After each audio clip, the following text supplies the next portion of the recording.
What I want from you is something unambiguous. Okay. Right? Unambiguous means something that is not open up to interpretation. Okay. Right? Yeah. Where Jesus says, I am God, worship me.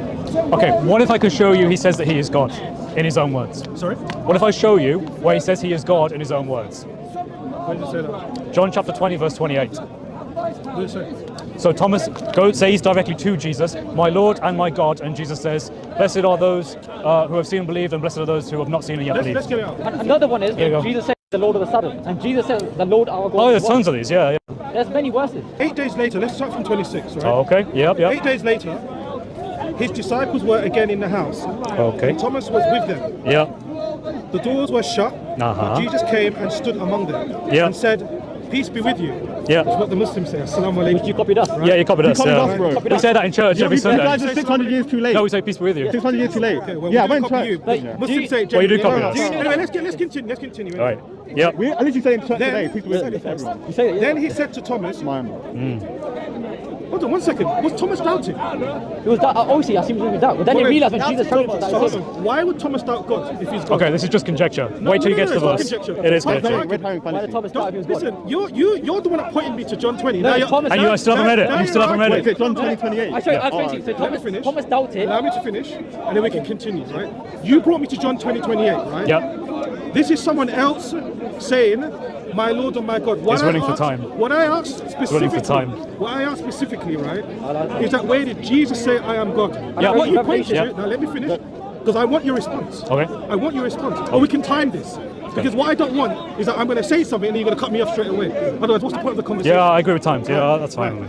So, Yeah. let's continue, then we'll give a commentary to it. Okay, right? yeah. Then he said to Thomas, put your finger here and see my hands, and put them out your hand, and place it in my side. Do not be faithless, but believing. Funny enough, right, that Thomas is faithless and doubting he's God. He's Okay, notice he's not actually reading the Because verse. the Jewish He's doing that people, intentionally. they said it's He's not doing the that body. intentionally. They said it's not the body. Misleading. No, I'm Okay. going to ask some questions. The Jewish said Why don't it's you not the actually body. read That's why to when he 28 came back, it was and then wrong. go?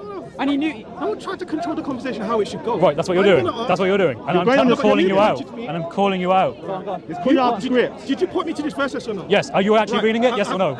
Do I have every right to question it? Yes or no? No, you have every right to read it. Read the verse I just gave you. Thomas's doubt before the resurrection has no power to cancel the final confession he made after seeing the risen Christ. Throughout the Gospel of John, doubt is portrayed as a temporary condition, while the declaration of faith that follows divine revelation is the decisive moment. Thomas did doubt. He did not understand the resurrection. He felt the weight of loss, and he could not believe merely on the testimony of the other disciples. But that doubt became the very stage on which his greatest confession would be revealed. John intentionally frames this scene so that Thomas's journey reaches its climax in the highest declaration of Jesus' identity. In other words, Thomas's doubt is not an argument against the deity of Jesus. It actually intensifies the moment when he finally proclaims with full conviction, "My Lord and my God." And that prior doubt does nothing to change the linguistic force of the words he spoke. In the Greek text, the expression ho kyrios mu kai ho theos mu is not a loose phrase or an emotional outburst. It consists of two nouns, each marked by the definite article o in the nominative form, the Lord of me and the God of me. This grammatical structure is never used for spontaneous exclamations. A nominative with the definite article and a possessive pronoun forms a declaration, not an emotional vocative, not an interjection, not a reflexive gasp of surprise. It is a personal confession directed toward a specific person. Even in the Septuagint tradition, a construction with the definite article like this consistently points to the true God, not to a lesser being or symbolic figure. Whatever was happening in Thomas's mind earlier, when he uttered this phrase, he was affirming Jesus' identity in divine terms. This is why Jesus' response becomes crucial. If Thomas were wrong, if he were equating a mere man with God, or offering worship to a created being, or addressing a teacher with divine titles, then Jesus, like the prophets of Scripture, would have corrected him. But no correction comes, no rebuke, no clarification. Instead, the exact opposite happens. Jesus receives the confession and praises his faith. Jesus affirms him, saying, "Because you have seen me, you have believed. No prophet ever accepts worship, but Jesus accepts it without hesitation. John's narrative purposefully places Thomas's confession as the pinnacle revelation of who Christ truly is. Read I it. explained this to you. I'll read it. Thomas was doubting. But I've got every right to question. not gonna read it. Because I'm familiar with the Thomas verse. was doubting because these Jewish people stole the body. So when Right. when he showed the holes in his hand, Thomas knew that this was a prophecy that was Did the fulfilled. disciples, did the disciples know that Jesus was going to raise the third day? Yes or no? The disciple, yes, it's according to He's going on a Jesus. tangent. He's Why going on a is Thomas tangent. faithless? He's going on a That's what I'm tangent. saying. But It's not relevant to the question he No, asked. it's very relevant. Why is it relevant? Why is it relevant? Tell me that. Tell me that. I tell So you the what. disciples, the disciples made the news. Not the disciples, the Jewish people. They made the news, and then the disciples saw the body. So when Thomas saw this man come up to him, Thomas was doubting, "Is this really Jesus?" So when he saw the holes in his hand, he knew that was Jesus because them holes symbolized him and the cross, and they pierced the nails to his cross. So he knew it was him. Look, let's read it. I'll read it and then Okay. we'll discuss it. All right, there we go. So he's going to Right, read it it. said, then he said to Thomas, Yeah. put your finger here and see my hands, Yes. and put them out your hand and place it in my side. Do not be faithless, but believe it. Thomas answered, in inverted commas, right? Sorry? In inverted commas. Wait. it says- What do you mean inverted commas? What do you mean by that? What does that mean? He said, "My Lord, my God." What does inverted commas mean? To have inverted You're implying commas- he's not saying it. No, hold on a second. Wow. Did I say that? That's what you're implying. Why did you say Why that? do you not ask me what I mean? You know that the commas aren't there in the Hold on a Greek, second, right? One second, hold on. The Why do you not comments ask me what comments aren't there. They're in Did there I in the say Greek. Thomas didn't say that? You just went in inverted commas. Right. Bro, what does that mean? What is that? Yeah, and That's an Jesus- English translation. Do you want to get the interlinear out? Do you want to get the interlinear One out? second. Worship. Get the Let's read interlinear it. He out. accepted the worship. Why didn't he reject it if he wasn't Right. God? Hold on one second. Why didn't It Jesus said- reject the worship? Let's read it. This is like a masterclass in how to Let's read avoid it. Let's going read to the it. verse. It said, Thomas answered him, Yeah. my What Lord did and my God. What did Thomas Jesus call him? said- Sorry, what did Thomas call him? Right. Let's read it. Okay, right. It says, my Lord and my God. My Lord and my Right? God. Wait, hold on, Okay, let's that's what continue. Thomas. Who did Let's Thomas say that continue. to? Let's continue. We will, but who did he say it to?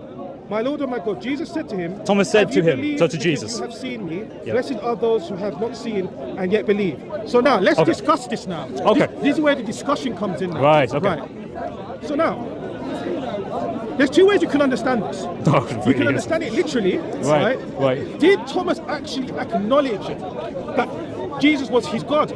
Yes, he Right? says, "My Lord and my God," Let me finish. and he said to him. Let me finish. Yep. Right, good. This verse in John 20:28 contradicts John 17 verse 3, right? Okay. Because John 17 Let's verse go with 3 that. Yep. identifies who as the only true God. See, that's an admission. See, That's no, wait. That's wait, an hold on a admission. minute. Wait. That's No, no, that's an answer my admission question. that he Answer my knows this is question. calling Jesus Answer God. my question. So now he's jumped to a different verse. Jesus identify. I am. Okay. Hold on a minute. One This is second. an admission Do you believe- that he accepts this is Wait, talking hold about on one Jesus is second. God. Do you believe that the scriptures should harmonize each other? Yes. They do. Or do you So believe okay, that do you accept then? Jesus That's also wait. called himself the Lord. Wait. And the Lord your God is one. Wait, And wait, Jesus wait, died wait, in wait, the name wait. of Jesus Christ. I'm speaking to One three sec, one Christians sec, here, one second, right? one This second. is fun. I'm Okay. speaking to three Right. Christians Okay. with three different questions. So now Okay, let's that's deal fine. with this. Let's do it one by one. categorically, Absolutely, right? one by one. Okay, Because- so do you acknowledge the verse I showed you is Thomas calling Jesus God and Jesus acknowledging him? No, and I'll tell you why. And I'll Even tell though you we just why. read it. I'll tell you why. Even though we just read it. I'll tell you why. So why have you jumped to a different verse? Okay, so let me explain. Okay. Did I not say to you that the verses in the New Testament, should they conflict or should they harmonize? Right. Yes So or you no? do acknowledge. That's an admission that you acknowledge it. Exactly. That's you. That's you saying. Another That's you saying. Okay, it looks like this does. Another question. So let's go to another verse. hold on. Oh, come on, brother. Wait, hold Come on a on. minute. Why didn't Yeah. he reject the worship? Yeah, yeah. So are you saying this one Wait, says wait, Why didn't he Jesus reject is the worship? God? No, Why contradict this one? Is that what you're Please saying? answer my question. Okay. Three Christians here. You can answer the question. I'm asking you, should the verses in the New Testament harmonize or conflict? The answer is yes, Yes. and you have very failed much. to show that this verse does not Good. call But Jesus Can you- God. can you So are you just saying there's a explain? contradiction? No, listen. Is that what you're Why- saying? Why What? didn't Are these you saying people? there's a contradiction? Is that what you're Why saying? didn't Yes. these people All right, reject no, no, no, Jesus no. and If worship? it's a contradiction, Why didn't the Jesus first one reject that you people read, worshiping him? what's the contradiction in that one? Okay, and I'll tell you Because that why. one says I'll tell you Jesus why. is God, right? I'll Yeah. tell you why. Which he now Which acknowledges. one says Jesus is God, right? The other one says Jesus is not God. Is that what you're saying? No. Okay. Oh, so there's no what's the contradiction then. What's There's the no contradiction. In the Greek text, there are no quotation marks, because Koine Greek didn't use modern punctuation. What determines whether a line is direct speech or not is the verbal structure. And it's here that we find one of the most devastating details against the Muslim objection, the phrase "ke ipen afto," and he said to him. This leaves no room for creative interpretation. It fixes the direction of the speech. Thomas isn't calling out to the heavens as if saying, "Oh my God." He is directing his words straight to Jesus. The word of to is a masculine singular dative, the grammatical marker of a direct recipient, identifying Jesus as the one being addressed. In other words, Whatever Thomas says after that verb is directed to Jesus, not to the air, not to the heavens, not to the crowd. So what are the words he speaks? This is the part Muslim apologists fear the most. O Kyrios mu και ο Θεός μου, my Lord and my God. In Greek etymology, the use of the definite article, ho, with the noun, theos, does not refer to a lesser god or a secondary divine being. It refers to the God, the same absolute usage found in the opening chapter of John's Gospel when it says, "And the Word was God."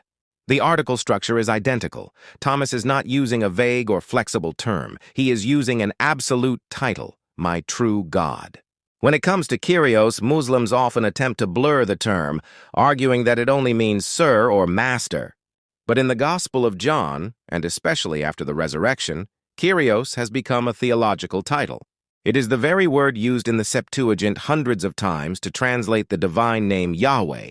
When Thomas says, O Kyrios mu, he is not speaking to a human teacher. He is using an exclusive form of possession, my Lord, a formula consistently used in contexts of worship, not casual respect. And ironically, the most fatal blow to the Muslim argument is not found in what Thomas says, but in what Jesus does not do.